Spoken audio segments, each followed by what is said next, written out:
So you're on tour. How's the tour going? So far, so good.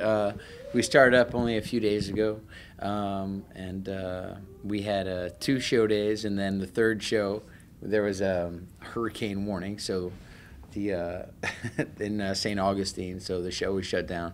But then we had a drive day, and now here we are in Pittsburgh. So we're ready to do a show now. Hopefully this one won't get canceled. Doesn't look like it'll get canceled, but we had a little rain earlier today. Yeah, it looks okay, and lots of fans lined up outside. Oh yeah, yeah. You're It's looking. great. It's great. Yeah, it's great. Coming up here and then looking out the window over top of the line for the fans waiting again, and it's pretty cool. So it's inspiring. You know, the music industry. Careers go up and down for sometimes long periods of time. You know. And it's nice that right now we're having a really good run with the success of the first single, Not Over You, going double platinum, and now, of course, with the release of the new single, Sweeter, the title track of the record, gaining some traction, and then having an opportunity to come out here to Pittsburgh and play for the fans is really exciting. Have you done anything fun while you're in Pittsburgh? You told me you're only here for a day, right? Yeah, it's tough to do anything what I would call fun. You know, every time you're out touring, it's tough to get the extra time out during the daytime to go sightseeing and stuff like that. But over the course of the multiple tours I've done coming through here, I've noticed a few things, like right across the way there, that track that goes up the side of the mountain. The incline. The incline. I still haven't had an opportunity to do that, although I've seen it multiple times. What about food? Did you try any food? Permane Brothers here or anything like that? No, what's Permane Brothers? Permane Brothers is our famous sandwich. With really? Coleslaw and French fries. Ooh. See, nobody told me. Yeah. I'm going to have some of the locals take me out for some of that... Permanis. Permanis. Yeah. That's what we'll take you. We'll take you. I want a Permani. Yeah, I'll bring it back for you. I need a Permani. Yes. Yes. Yes. So I've actually been a fan of you since even before One Tree Hill, which I know you attribute, for some of your success and whatnot. Sure. I love your songs. I love some of your bridges. Love your bridges. Thank you very much. I'm a big fan. Do you have a favorite song yourself? No, it's tough. You get exposed to so much music, and you fall in love with song after song after song as you start learning to play music, and then as you write music, you have favorites along the way, but your favorites sometimes get replaced by new ones, or maybe you get tired of your old favorites. So it's really hard to say if I have a favorite song anymore, it's tough. It would be wrong of me to say that there is one, because one might be my favorite right now, but it would only be my favorite for a short time, maybe soon to be replaced.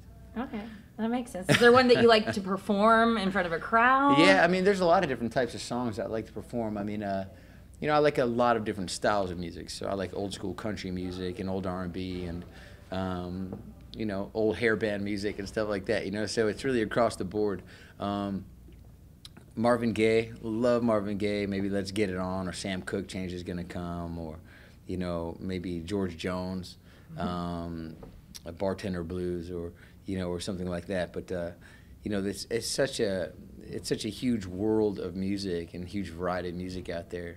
And before you're a musician, you're always a fan first. Mm-hmm. And so as you're developing, you grow so fond of so many different artists and so many different songs. It's really tough to choose any one particular song after a while. It gets really gray. I think that getting my song placed on a show, on a TV show that was budding at the time, really helped open a lot of doors for me. And then like it did for so many other people. So the difference is not just opening the door, but doing your best to keep it open. Because there's been obviously really countless amounts of songs that have been featured on television. There's always a breakout moment for a song, and then of course you just hope that you're one of those artists who gets to stick around. And I've been really fortunate that that it's somehow translated into some level of longevity. It's so weird. I'm looking at now being on a label now for 10 years, which is kind of amazing. And my first hit happened in 2005, so it's been about 7 years since I've been you know, battling on the charts, you know, in that world, you know, picking up Billboard magazine and seeing where you are and where you're lining up and which radio stations are picking you up and things like that, you know. So and cool. So it's been pretty cool, and it's been a great little journey so far.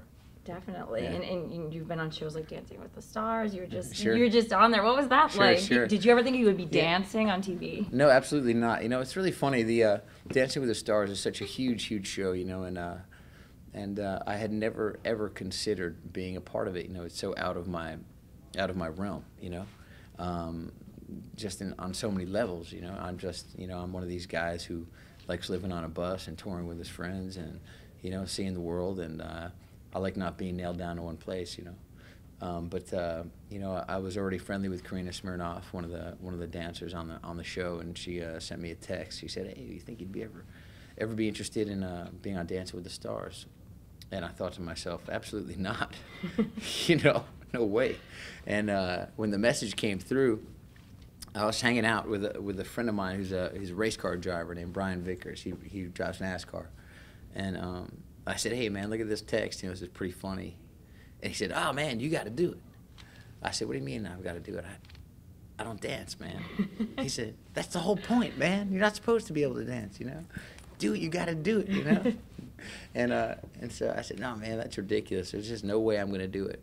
So anyway, I'm in dance rehearsal with Karina Smirnoff, and I'm thinking to myself, this might be a really bad idea, you know? And of course, as the date draws closer and closer, when you actually have to be on TV doing something you're not good at in front of 20 million people, that idea starts sinking in deeper than ever, you know? And I remember I did this dance called the Foxtrot. That was my first dance, and I turned it into a taxidermy.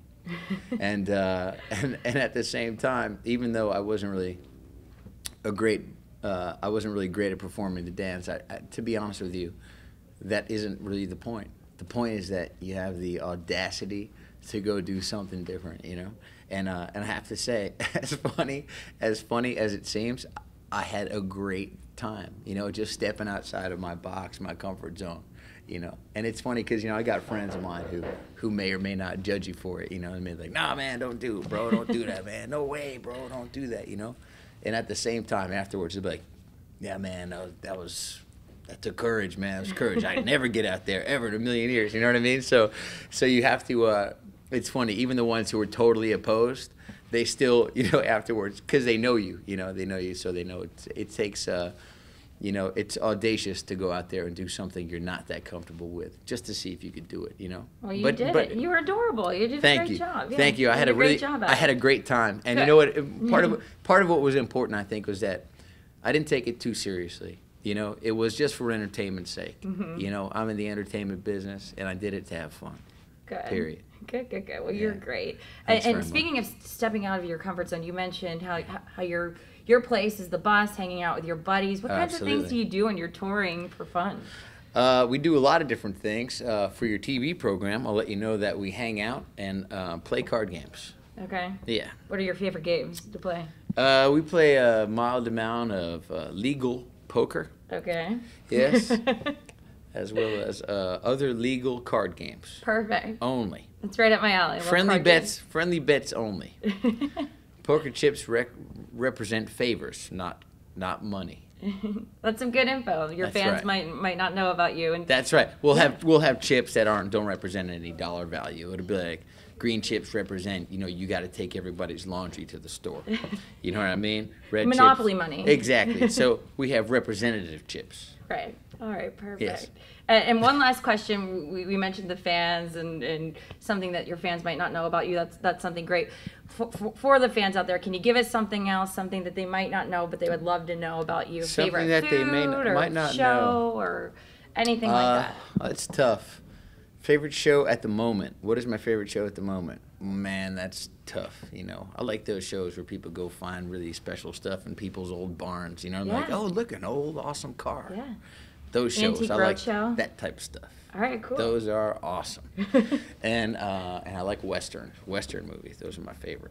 Interesting. And old Kung Fu flicks. Here's the problem with Kung Fu movies, though. You miss a lot of the action scenes reading those subtitles.